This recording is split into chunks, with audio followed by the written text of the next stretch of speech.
Mark, it's great to have you. Thanks so much for joining us today. I want to kick things off by asking you a fun question, I think. Where did the idea for hypnosis come from?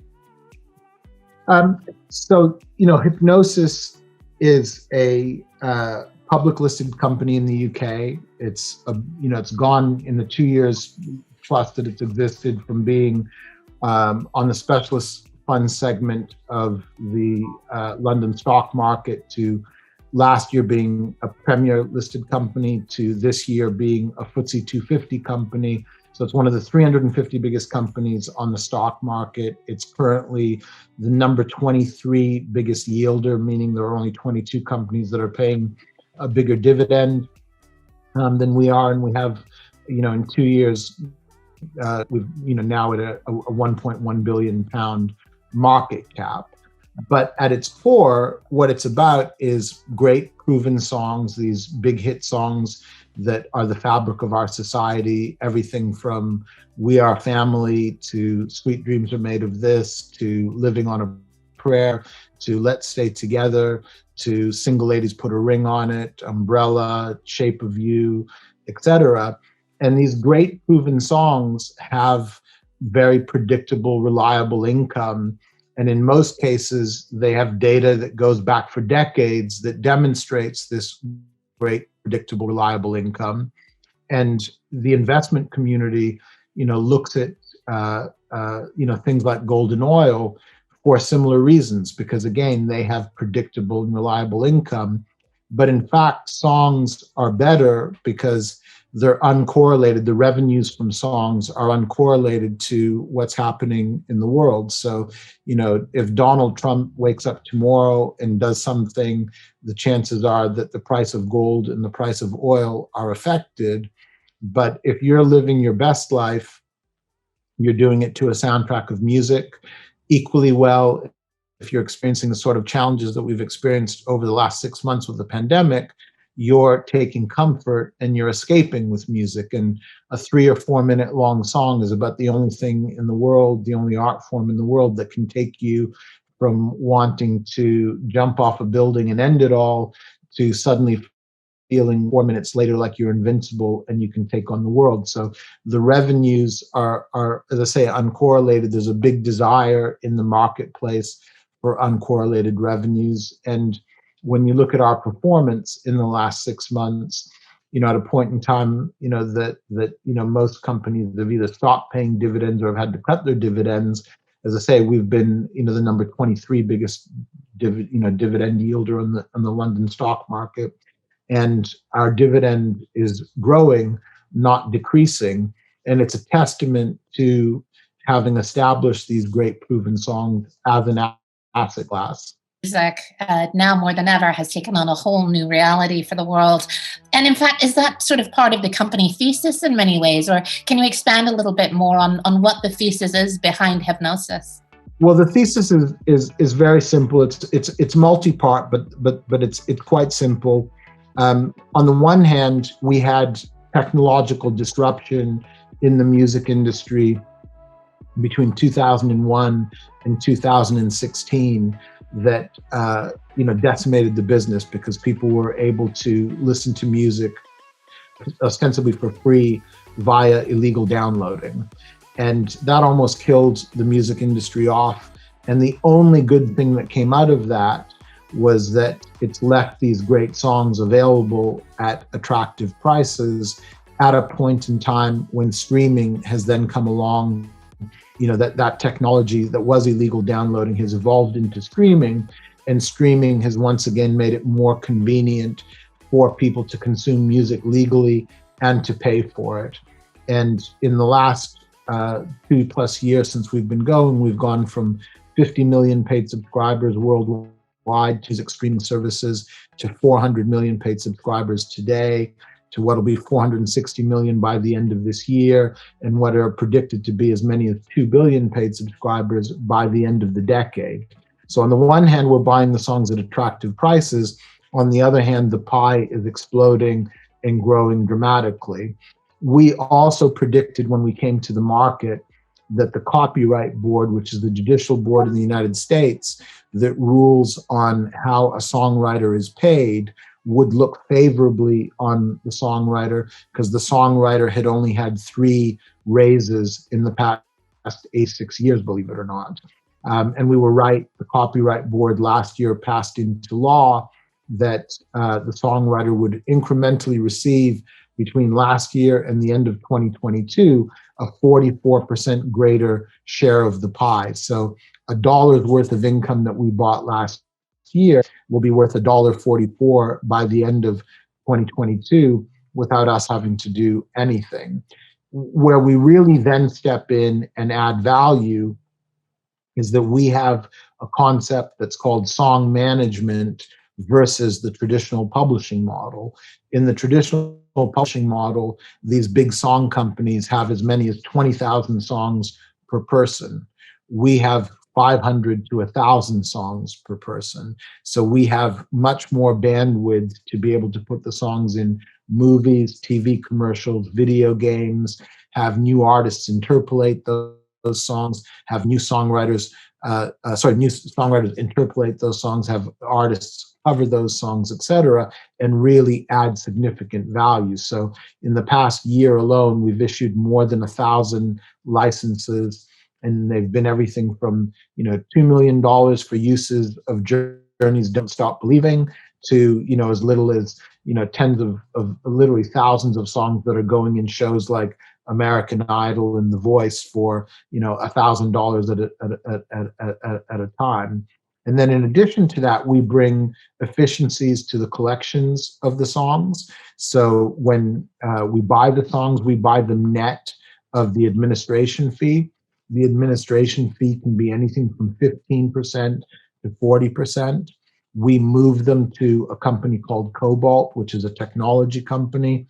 Our rate there is single digits, so we immediately have as much as a 10% to 35% uplift in the administration fee that we're paying for the money to be collected around the world. And in addition to that, with Cobalt being a technology company, they have a reputation for collecting more money, collecting it faster, paying it through faster, and they do it completely transparently. So our monies are arriving in real time, or at least the notification on the monies are arriving in real time. We're being paid on a monthly basis, and it's a far more efficient way of collecting monies, and it allows us to add really significant value for our shareholders. And then the final part of the thesis is that my company and myself, we're the only people that are doing this, where on the one hand, where we have a real strategy. It's not just a financial instrument for us. To the finance community, we are an investment advisor. To the music community, we are a proper music company. And considering that all of our assets come directly from songwriters and artists and producers, these are highly emotional transactions for these great creators, because on the one hand, money is an important component. On the other hand, they want to know that these metaphorical children that they've given birth to, these great songs, are going to go into the hands of somebody that cares about them. And I'm the only person that's doing this who's made his money and his reputation with artists and songwriters and producers, as opposed to at the expense of artists and songwriters and producers. And they know that I understand the ethos on which they've built their careers, that I'll make decisions that are commensurate with the decisions that they would make, that I'll consult and work with them on a daily basis. And then in addition to that, we have our motive, which we explain to the artists and songwriters and producers, which is that we want to make money for our shareholders and for ourselves. I'm very clear about the fact that we believe that these assets will triple in value over the next decade. But equally well, we have an ulterior motive, and the ulterior motive is to change where the songwriter sits in the economic equation through the financial wherewithal that we have at being a £1 billion plus market cap company, and through the leverage that these extraordinary songs that we own bring us. And the songwriter is the low man or woman on the totem pole in the economic equation, because the 3 big song companies in the world can't advocate for them because they're owned by the three biggest recorded music companies in the world. And on the recorded music side of the business, they're getting 4/5 of the money. They're getting an 80% gross margin, a 40% net margin. And in general, they own those assets in perpetuity. On the song side of the business, you've got 1/5 of the revenue, 1/5 of the margin. And quite rightly, whether it's through good management and lawyering or reversions or renegotiations, the songs end up back in the hands of the people that co-created them, who I buy from. But the three big recorded music companies use their leverage of owning the song companies to A, stop the song companies from advocating, and B, to push as much of the economic improvement towards recorded music, where they're getting the lion's share of the margin at the expense of the songwriter. And I'm the catalyst to change that system. I'm very vocal about changing that system. And even though it's something that's going to take a number of years to bring to fruition, it speaks very, very loudly to the songwriting community today. And we've therefore become the favored buyer from the songwriting community. The success of hypnosis definitely comes with such strong values and principles that you hold near and dear to what is needed in the industry. And so maybe you could expand on that just for a moment. You see change within the industry. What would you like to change if you could change anything over the coming year or two? Well, there's change that's important in a number of areas, right? So on the one hand, you have this great initiative to take the songwriter from being the lowest man or woman on the totem pole to the top man or woman on the totem pole. Because, the business that I came into 35 years ago was one where 90% of the artists that you would sign were people that wrote their own songs, that performed them, that had a very good idea of who they were, who they might become.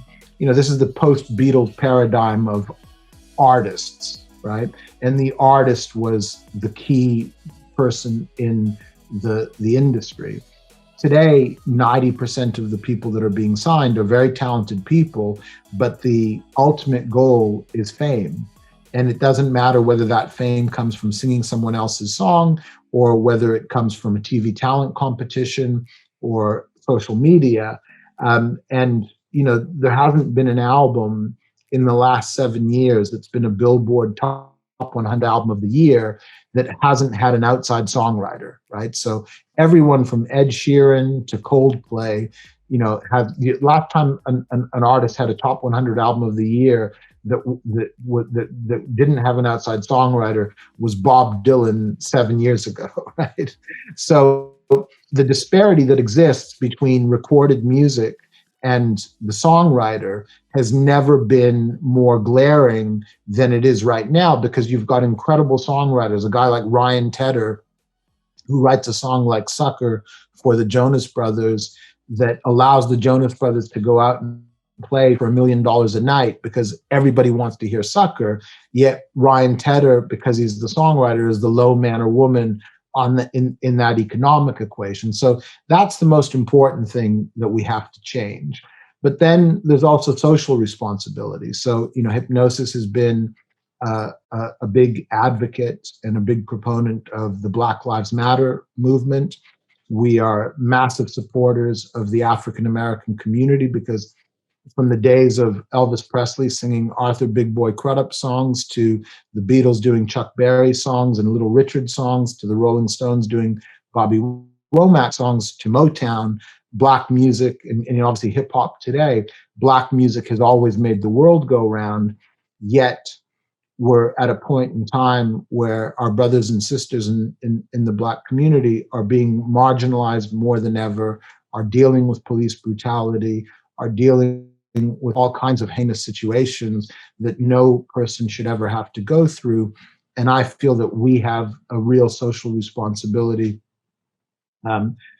not just because of the art, but because of the leverage that we have as a business to change that. So when Ahmaud Arbery was murdered earlier this year, and 3 months later, 2.5 months later, there were still no charges brought in Liberty County in Georgia, I wrote to the DA of Liberty County and I basically outlined it for them. I said, listen, I've invested $100 million in Georgia in the past 18 months. I've invested that money in African American songwriters that have tremendous spending, that power, that pay their taxes, that put money into the economy on a daily basis, that importantly write the songs for the biggest artists in the world, from Beyonce to Jay-Z to Kanye West to Madonna to Britney Spears. And these people have really loud voices. And unless you do something about this, we're going to really start to use our loud voices. And within a couple of days, I had an email back saying that they'd received my email and they'd acknowledged it. Within a couple of days after that, the first arrests in Ahmaud Arbery's murder were made. And this is something that is an example that I think everyone that's in this business should be following. We shouldn't just be talking a good game. We should recognize that ultimately the only thing that really speaks, the only currency that really matters in bringing social justice is money, right? So if you're a company like ours that has the backing of billions of pounds, that has investors that range from the Church of England to Investec to AXA to Aviva, you must lead by example, and you must help to make the world a better place. And then, of course, there's what we're talking about today in many ways, which is mentorship, and that's something that I think is a key part of this business. And Nile Rodgers, who's written some of the most important songs in the world with his group Chic, for Diana Ross, for Madonna, for David Bowie, for Daft Punk, for Sister Sledge, that came up with that wrote the song "We Are Family." He created a foundation in the wake of 9/11 called the We Are Family Foundation after the song, that brought people together for the obvious reasons. And that organization has gone from strength to strength over the past 20 years. But in 2008, they created an offshoot of it called 3.Dash, that is the youth initiative of the We Are Family Foundation, that has an incredible mentorship, year-long mentorship programs with everyone from people in Bill Gates' organization to the daughter of Malcolm X to lots of really, really special people that take upwards of a year with young leaders from around the world and help to mentor them and make the world a better place. The relationships that you're building, the people that you're working beside, the great social change that you're bringing to the world, all speaks a little bit to the purpose and the intentionality of mentorship. So maybe start by telling us about a mentor who's inspired you in your life, Mark. I'm sure there are many, but if you'd like to share one with us today, that will be great. Sure. So, for me, on the one hand, you've got mentorship, right? On the other hand, you've got various avenues of education, right? So, you've got, high school, you've got university, colleges, specialist schools, etc. But what the music business really thrives on, or at least the classic music business really thrives on, is apprenticeship, right? Because, so much of what we do is not something that you can be taught in a classroom. It's something that, you have to learn the hard way by, encountering the various situations, because, ultimately it's the creative process, right? And the creative process is, when you're not a creator like I am, I can't play the guitar, I can't sing a song, but yet I can get the best out of people. And I've learned how to get the best out of people because I've dealt with so many geniuses, whether it's Axl Rose, whether it's Elton John, whether it's Nile Rodgers, whether it's Beyonce. I've been blessed to be surrounded by geniuses and to see the way that they react to situations. In many ways, I suppose, I've become a sort of horse whisperer for people that create. But the key element that I bring to that is that I listen. Now, on the one hand, it's obvious that I listen to the music, but on the other hand, what's not so obvious is that what I'm really doing is listening and watching these people at, sometimes right under their nose and sometimes at a distance, so I can see what it is that works for them and what it is that doesn't work for them. Because my job is to create an environment where these people can be confident in and they can do their very, very best work without roadblocks or anything else. Because, for most people, God has given them this level of talent because he's left something else in their life imperfect, let's say, right? So you've got to be cognizant of, and each person is different. You've got to be cognizant of what it is that allows them to be confident and to deliver their best work.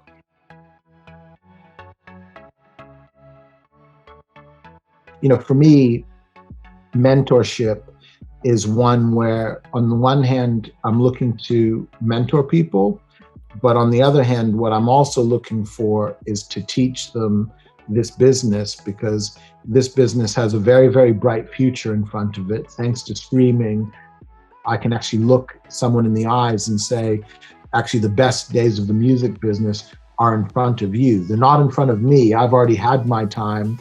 And while I still have some time left, that's all well and great. But the real glory days of this business, which only a few short years ago would have appeared to be part of my lifetime, are actually going to be a part of this 16, 17, 18, 19-year-old person's lifetime. So, on the one hand, mentorship, what's that about? It's about, expressing values to somebody.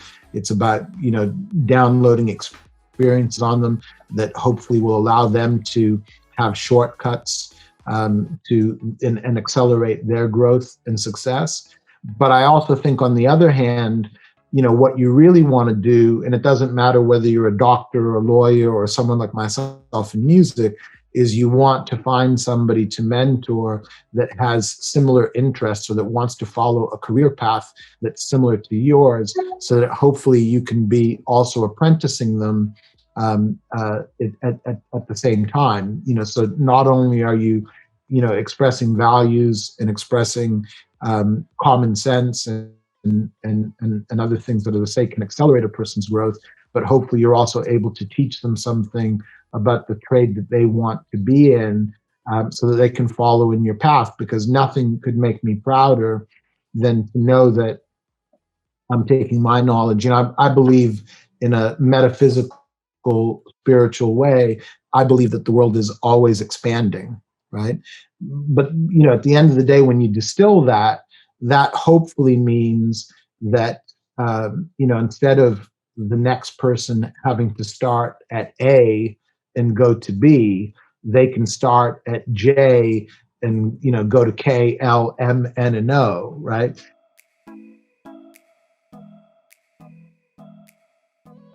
The people that have been mentors in my life, and I was just praising many of them the other day. I've had numerous mentors. First person that comes to mind is a gentleman that's sadly no longer with us, called Elliot Roberts, who was Neil Young's manager for almost 60 years before he passed away 18 months ago. And Elliot was a guy that as I was growing up, I was very clear. There was a voice in my ear, whether you look at that as instinct or intuition or the voice of God, that was very clear with me that I was never going to be Jimmy Page or Robert Plant or Neil Young, but that I could be in music. But if I wanted to be in music, I would have to find a path that was not the performing path or the creative path, but someone that supported those people. And the first person that I discovered through my love of Neil Young and Joni Mitchell was this guy, Elliot Roberts, who was the most extraordinary manager, who managed Joni Mitchell, who managed Neil Young, who managed Bob Dylan, who managed Crosby, Stills, Nash and Young, and Crosby, Stills and Nash, and the three guys as individuals, and everyone from Devo to the Cars. And he became a great friend of mine, and he became a mentor, and he just taught me a lot. And in many ways, the most important thing that he taught me was to enjoy every minute of what you do. You're not digging ditches. You know, you're part of music. There's all these beautiful people. There's, you know, so much that's going on. Enjoy every minute of it, and make sure that, you know, the people that you're turning on are people that can then enjoy every minute of what they're doing as well. And then there was a guy called Bruce Finley that managed Simple Minds, that were, you know, probably the first big artists that I was personally a part of. And Bruce was the guy that, you know, he never distilled it in these words. These are my words. But, you know, my job is to make people believe in what I believe in.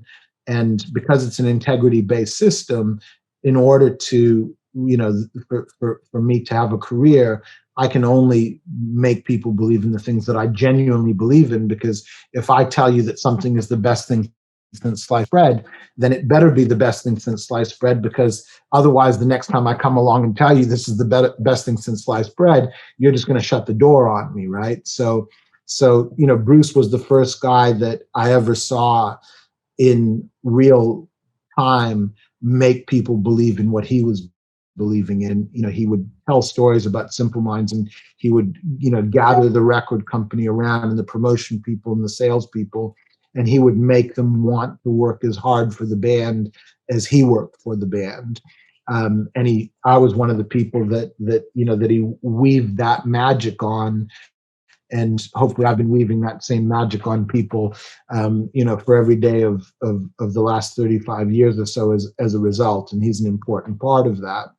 And then, you know, there would be two guys, Rod Smallwood and Andy Taylor, that were guys that managed Iron Maiden and that I managed Iron Maiden with, and became my partners. And the only thing that they both had in common with each other, besides being best friends, was that they could drink anyone under the table. But even then, one of them would drink like crazy and couldn't remember a thing the next morning, and the other one would drink like crazy and could remember the finest points of an 85-page contract.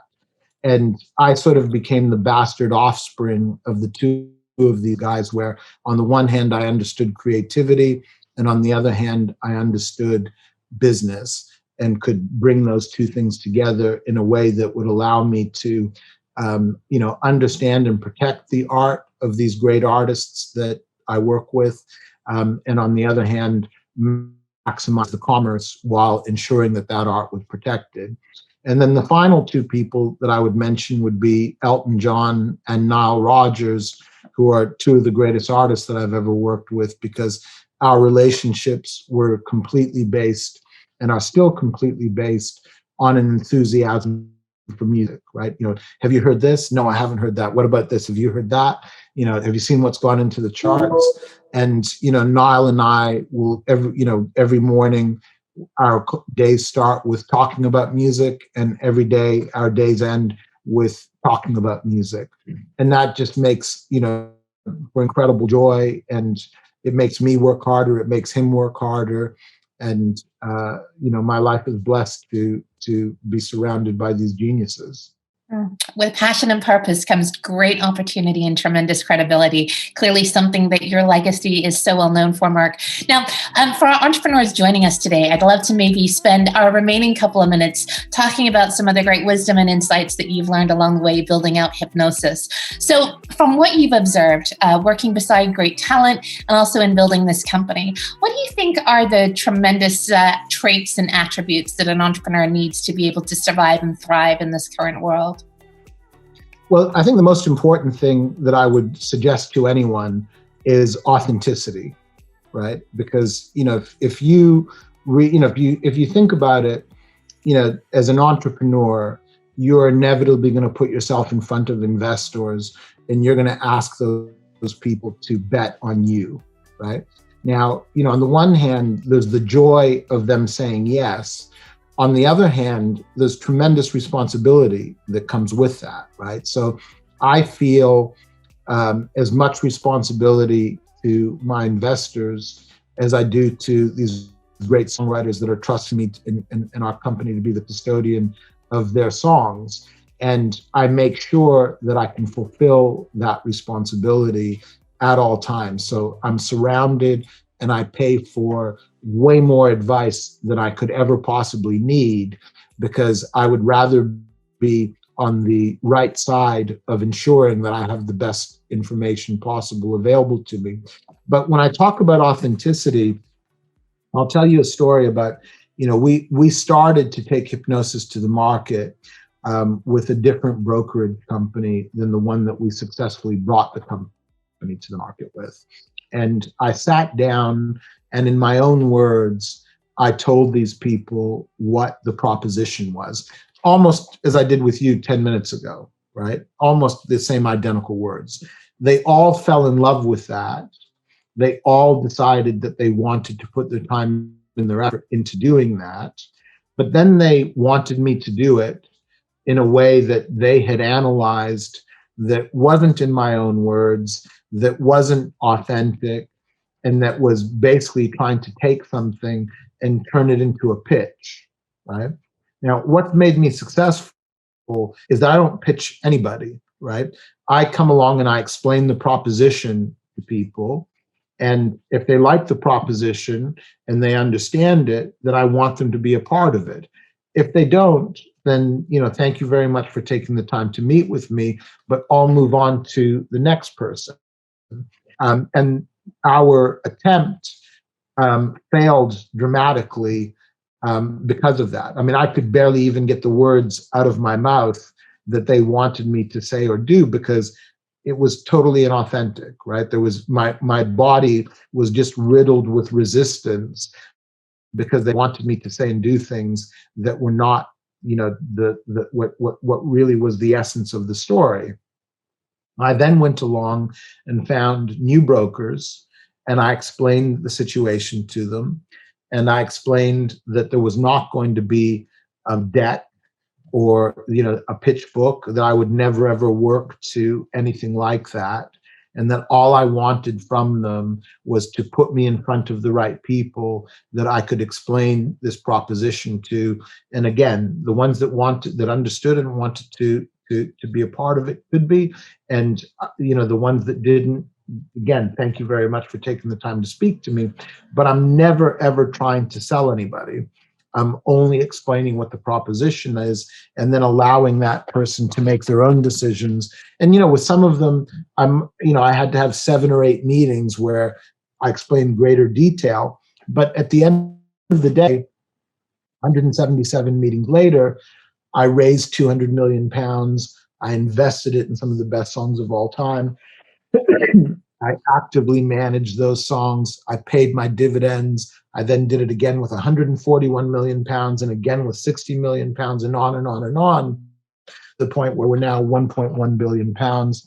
We have an incredible investor base that really understands our business, really understands songs as an asset class, because we've educated them. And the key, as I say, become a FTSE 250 company, become one of the biggest yielders on the index, and it's all been done authentically, because there was no let me try to sell you on something. We often say you have to own the value of why you're doing this, right? There's 1,000 reasons why not to be an entrepreneur. So if you're going to go down that path, lean into it fully, because it's going to take everything you have and some. I want to finish with one last ask, if we can. What's the best piece of advice, if possible, that you've been given over your career, Mark? What's the one that stays with you and helps you on those difficult days? You have to listen, right? Listen and pay attention to everything that's going on around you, right? We're driven by ego. We're driven by a desire to succeed. We're driven by so many positive things, but ultimately, if you're not listening, you're not going to get all of the information, and you're not going to make the best use of this expansion that takes place in the world, right? So I mentioned Rod Smallwood earlier, as being one of my mentors and my partner. And he came into the office one day, and he said, "What are you doing?" And I explained it. And he said, man, you were up at 7 o'clock in the morning doing this, and you were up at 11 o'clock last night doing this. When are you going to take some mental free time? And I was offended. I was like, WTF, like what? I'm working myself into the ground here, and you're talking about mental free time. I was, seriously offended. And he said, no, go for a walk. Go for a walk and take the time to think about what it is that you're doing. Right? You're just doing, right? And you're doing a great job, but you're not taking the time to think about what it is that you're doing. And as I say, at the time I was offended. Now, whatever it is, 30 years later, I consider it to be amongst the most important pieces of advice I was ever given. Merck, it has been an absolute joy, such a pleasure. Thank you for bringing so much joy and beauty to this world through perhaps my favorite asset class at this moment. I hope we have a chance to work together again, and thank you for your support of Mentor Makers in this time. It's my pleasure. Thank you so much.